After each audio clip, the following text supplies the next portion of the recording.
Do you view yourself as meaningless?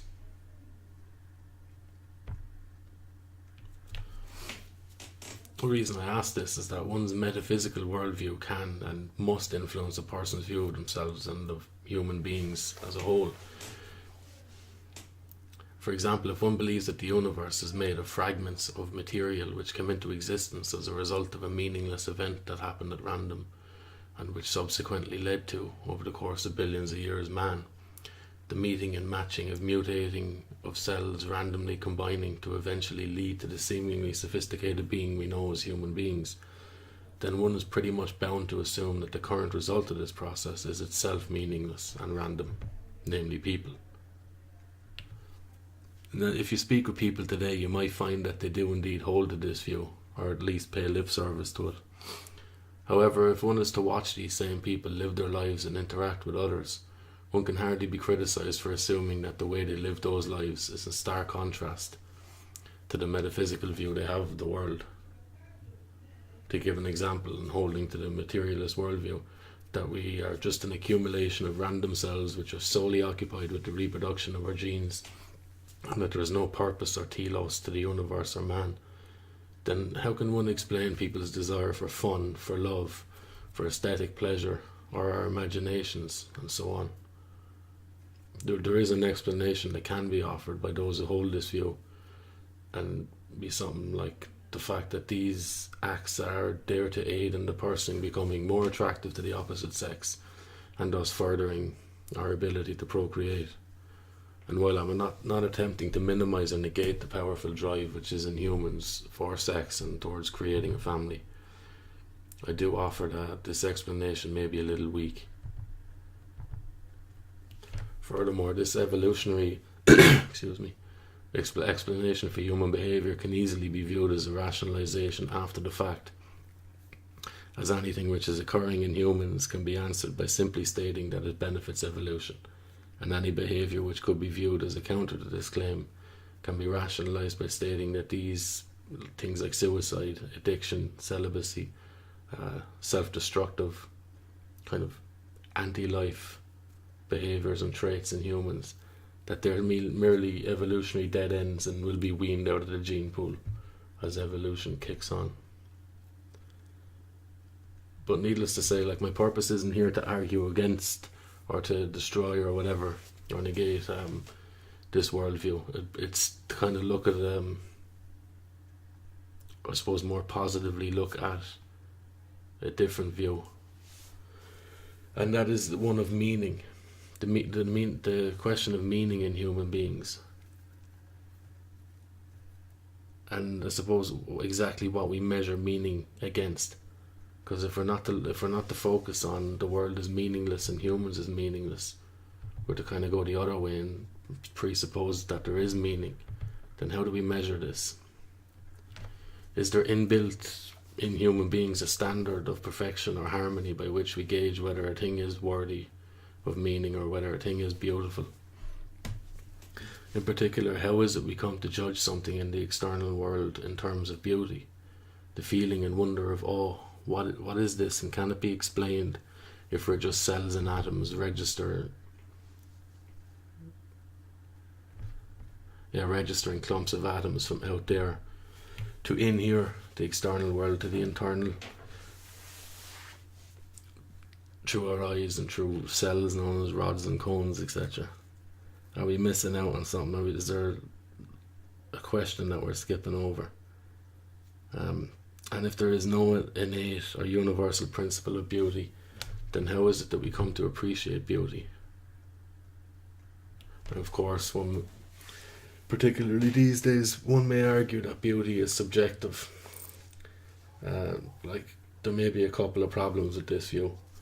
One, I would suggest that instead of the word beauty, or instead of the idea of beauty being viewed as subjective, it may be better argued that taste and preference is subjective. Because, like, if one argues that beauty is subjective, they're still presupposing an idea of beauty.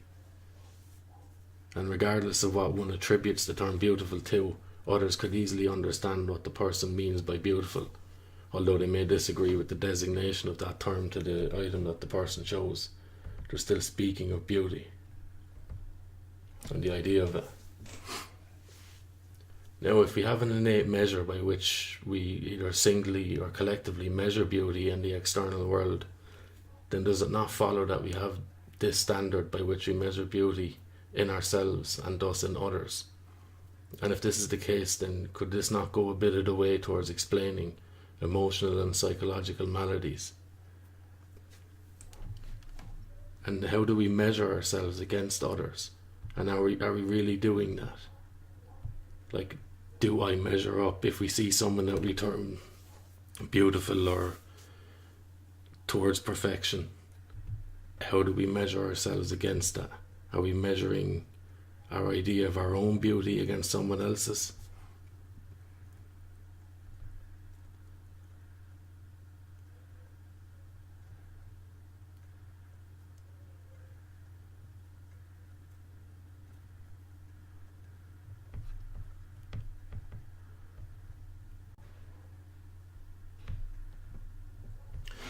Now, we could easily posit the role model idea to explain this, or the measuring ourselves against the person on top of the dominance hierarchy or whatever, or the social hierarchy. Citing the modelling of behaviour on those we deem more successful in the evolution game of procreation. However, and again, does this really answer why we compare ourselves to those who are better at playing guitar or doing push-ups, or those who can move a brush against the canvas better than us, or people who have nicer handwriting than us? And again, I would ask, are we measuring ourselves against that person, or are we measuring ourselves against something deeper, something more primal, more ontological, namely the standard of beauty, which would be implicit in ourselves and in the world? And anyway, like, what does it matter? One could argue that it does, for if we are, after knocking out the metaphysical pillars of our worldviews, then we are left with the comparison between ourselves and another, and not between ourselves and a universal idea of perfection or of beauty. And I'm going to speak more about this through a story.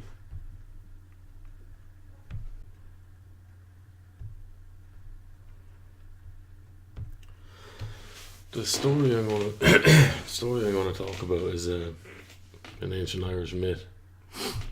It's about King Nuada, or Nua, whatever you want.